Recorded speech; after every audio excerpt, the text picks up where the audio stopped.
안녕하세요. 크립토TV입니다. 이번 시간에는 투자로 큰 돈 번 사람 7가지 특징을 실제 사례를 중심으로 말씀을 드려볼까 합니다. 한 개에 800원 하던 시절 12년 전 재산을 비트코인에 몰빵한 남성의 근황. 자, 우리는 이런 뉴스를 보면 사실 좀 혹하게 되는 것도 사실입니다. 이전에 소개드린 바 있는 다빈치 제레미라고 하는 친구인데요.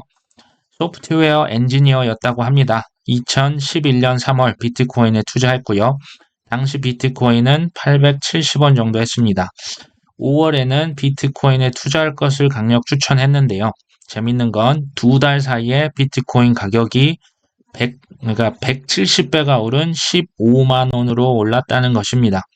이런 적극적 권유에도 주변의 반응은 싸늘했죠. 비트코인에 투자하면 10년 뒤에 백만장자가 되어 있을 것.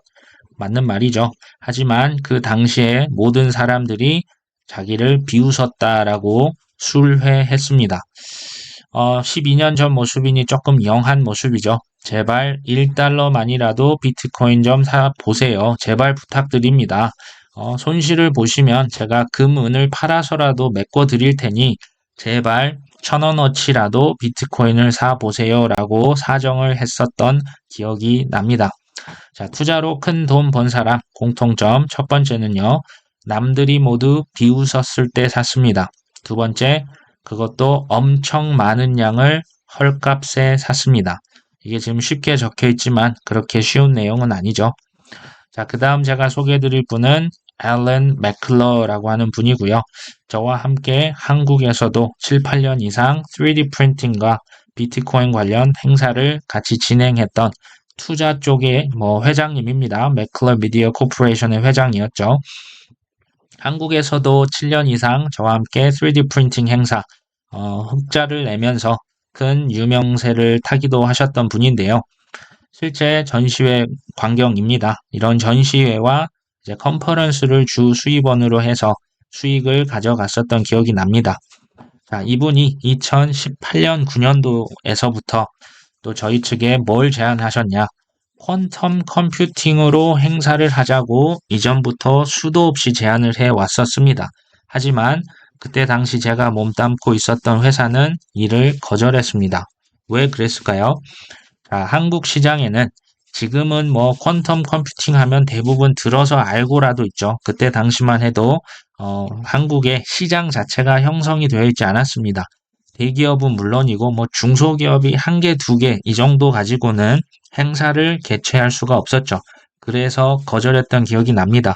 그런데 주목할 만한 점은 이 회장님의 미래를 내다보는 안목이 뛰어난 것은 인정을 안 할래 안 할 수는 없을 것 같습니다. 자, 이분 역시도 남들이 모두 비웃었을 때 샀습니다. 정확히는 인터넷 주식 매매를 통해 큰 부를 쌓으셨는데요. 자, 닷컴 버블 때 이제 그 훨씬 전부터 코인이 아니죠. 그 인터넷 주식을 사고 팔 때 실제로 미친 X, 사기꾼이라는 소리를 여러 번 들었습니다. 두 번째, 엄청 많은 양, 인터넷 주식을요, 닷컴 버블이 일어나기 한참 전에 그것도 엄청나게 많은 양을 샀기 때문에 사람들이 좀 사기꾼으로 약간 좀 미친 것으로 보이는 게 이해가 됩니다. 근데 이 단일 거래로 수천억 원, 자산은 5천억이 넘었던 것으로 제가 기억을 합니다. 자, 5천억이 넘는 세계는 어떻게 구성이 되냐면요. 그 자산을 지키기 위해서 주식과 채권과 부동산 등으로 좀 다각화 시켜 놓습니다. 자산을 여러 가지로 좀 이렇게 나눠 놓는 거고요. 그 자산이 어디까지 가냐면 결국에 미술품으로까지 갑니다. 그리고 그중 일부가 비트코인으로 왔었죠. 제가 13년도 비트코인 몇 개 갖고 있냐고 물어봤을 때 50개라고 답했던 게 기억이 납니다. 이제 극부유층들은요, 유동성 자산의 1%에서 많으면 5% 이내로 비트코인에 투자한다고 하죠. 그의 자산을 짐작해 하는 대목입니다. 자, 투자로 큰 돈 번 사람 공통점 세 번째는요, 좋은 자산과 나쁜 자산을 구분할 줄 압니다. 좋은 자산은 뭐냐면요, 한마디로 이 자산을 갖고 있으면 매달 내 통장에 현금이 따박따박 쌓이는 거, 이게 좋은 자산입니다. 집으로 치면 월세가 되고요. 주식으로 치면 배당주가 됩니다. 자, 나쁜 자산은요, 내가 사자마자 내 은행 계좌에서 돈이 매달 빠져나가는 거죠. 자동차 할부, 집도 영끌에서 사면 은행에 계속 원리금과 이자를 납부해야만 합니다. 그것은 같은 집이어도 나쁜 자산에 소속이 될 수가 있는 거죠. 자, 이분들이 나쁜 자산을 안 샀냐? 그건 아닙니다. 나쁜 자산 샀는데요. 그 우선순위를 뒤로 미뤘을 뿐이죠. 처음에는 좋은 자산, 현금을 가져다 줄 수 있는 자산만 꾸준히 모았습니다. 자, 네 번째, 큰 돈을 벌었을 때 대부분은요, 한두 종목에 몰빵해서 벌었습니다. 뭐, 에코프로로 돈 벌었대, 비트코인으로 돈 벌었대, 이더리움으로 돈 벌었대는 있어도, 뭐, 코인 한 50가지 투자했는데 그걸로 돈 벌었대. 글쎄요, 좀 들어보신 적 있으실까요? 자, 분산 투자라고 하는 것은 큰 부를 쌓은 이후에 자산 배분의 차원, 자산을 지키는 차원으로 활용했던 기억이 납니다. 자, 이거는 제가 2014년도 처음 비트코인 행사, 이렇게 개최를 했을 때인데요. 제가 그 다음에 소개해드릴 분은, 기조연사로 제가 당시 초청을 했던 분입니다. 비탈릭 부터린이라 워낙 유명했던 친구고요. 그 옆에 있는 분은 바로 코빗의 공동 창업자죠. 국내 최초 원화 비트코인 거래소 코빗을 2013년도에 창업했던 분을 저희가 모셔와서 기조연사로 모셨던 기억이 납니다. 그런데요, 2017년도 9월 달에 이상한 소문이 돌았습니다. 뭐냐? 회사가 곧 매각된다는 소문이 돌았죠. 그때 어땠냐면요, 상황이 2017년 하반기로 갈수록 전 세계 비트코인 말 그대로 광풍이 불었습니다. 근데 회사를 실제로 팔아버렸네요. 이게 실제로 9월달 제가 기사 보여드릴 텐데요. 이거 당시에 너도 나도 비트코인 가격이 달나라 간다고 외치고 있을 때 너무나 일찍 팔고 나와서 제가 이해가 안 됐던 기억이 납니다. 자, 이게 2017년 9월 기사인데요. 넥슨이라고 하는 게임 회사의 지분 65%를 913억 원을 주고 이 시장을 탈출한 거죠. 코빗의 창업자 입장에서는 엑싯한 겁니다. 코빗의 초기 투자자들 역시도 4배의 차익 실현을 했습니다. 이제 공통점을 다시 한번 말씀을 드리는데요. 자, 남들보다 2박자 일찍 샀고 1박자 일찍 팔았습니다.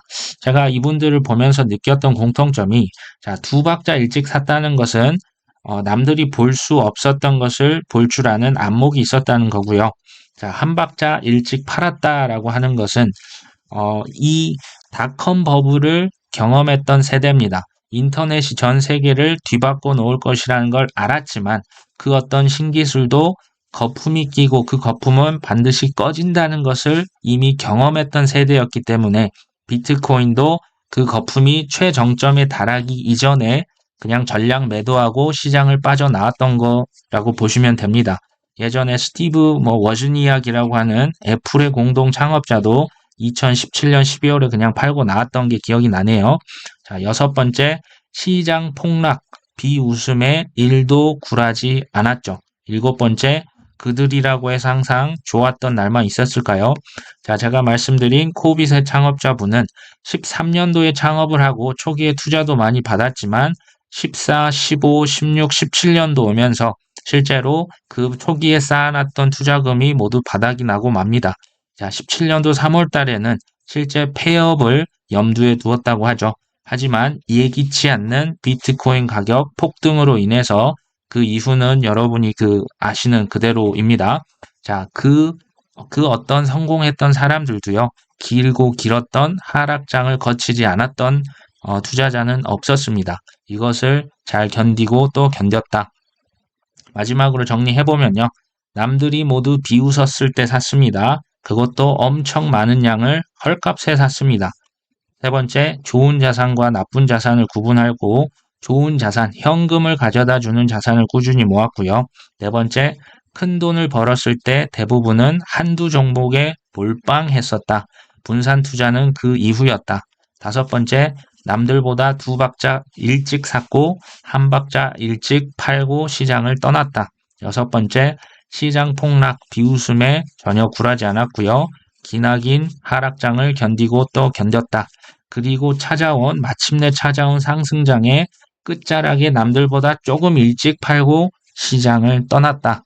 자, 이런 공통점들이 있는데요. 이것들을 잘 지켜본다면 뭐 무조건 억만장자가 된다. 그거는 저도 모르겠습니다. 하지만 어, 그 중간 정도 이상의 어떤 성공을 우리가 가져갈 수는 있지 않을까. 이분들에게서 분명히 저는 배울 점이 있다고 생각을 합니다. 자, 오늘 방송 여기까지 합니다. 끝까지 시청해 주셔서 감사합니다.